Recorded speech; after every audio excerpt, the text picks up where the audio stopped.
Assalamualaikum warahmatullahi wabarakatuh.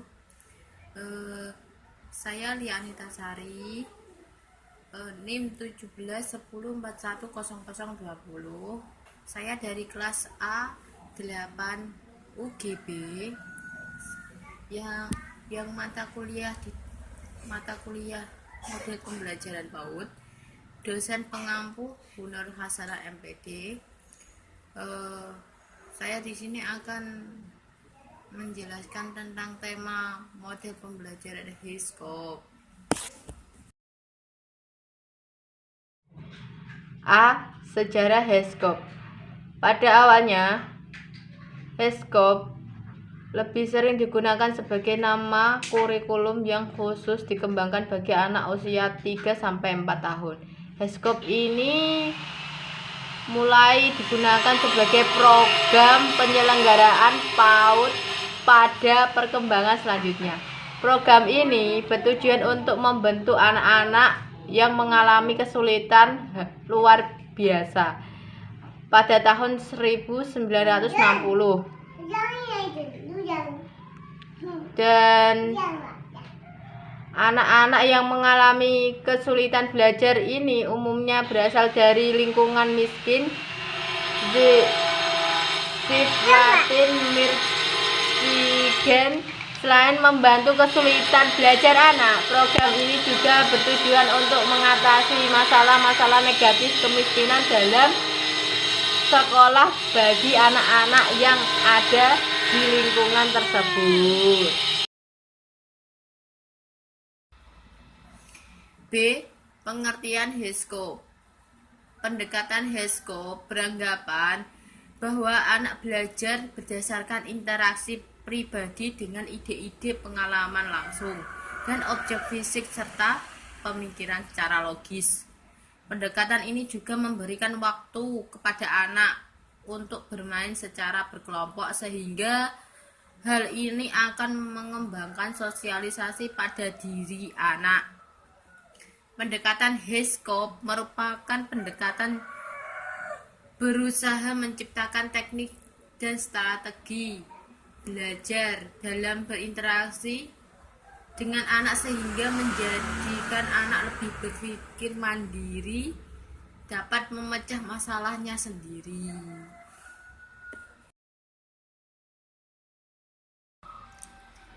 C. Kurikulum model pembelajaran HISCOP. Kurikulum HISCOP ini adalah kurikulum yang memiliki filosofi besar untuk anak bangsa, bahwa sekolah itu bukan hanya sekedar mencetak anak yang mengakses secara akademik, tetapi juga memiliki skill termasuk emosional skill dan sosial skill.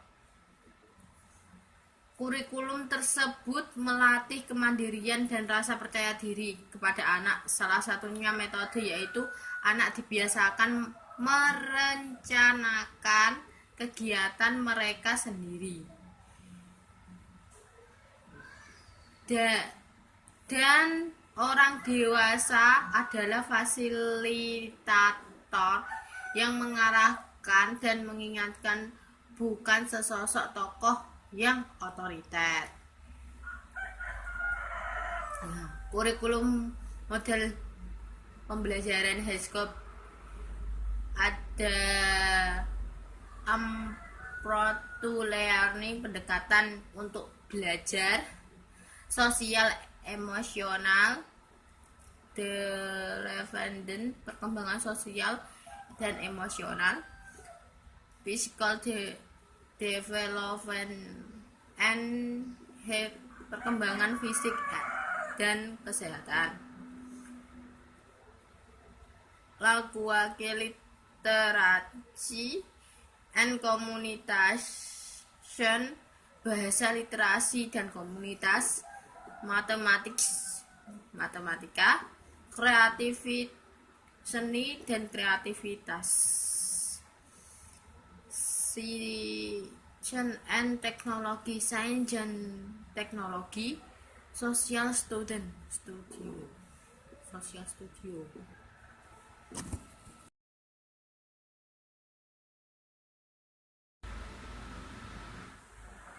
D.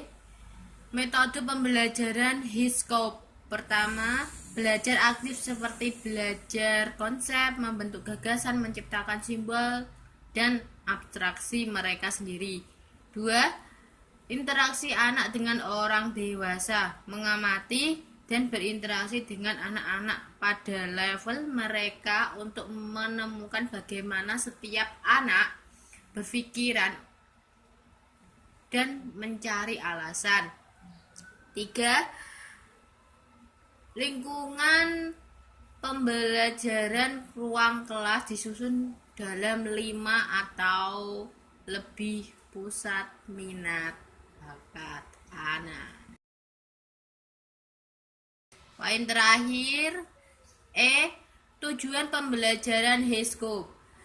Berusaha untuk membantu anak berkembang di semua bidang. Bagi peserta didik, mereka dapat belajar melalui keterlibatan aktif dengan orang-orang sekitar, bahan, peristiwa, dan ide untuk menjadi mandiri, bertanggung jawab, dan percaya diri sehingga siap untuk sekolah dan hidup serta merencanakan banyak kegiatan mereka sendiri, bahwa mereka keluar dan berbicara dengan orang lain tentang apa yang mereka lakukan dan apa yang telah mereka pelajari untuk mendapatkan pengetahuan, keterampilan di bidang akademis, sosial, fisik yang penting.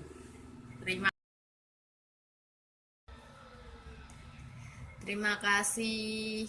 Kalau ada salah kata maupun ucapan, saya mohon maaf, dan silahkan menyaksikan video dari saya. Wassalamualaikum warahmatullahi wabarakatuh.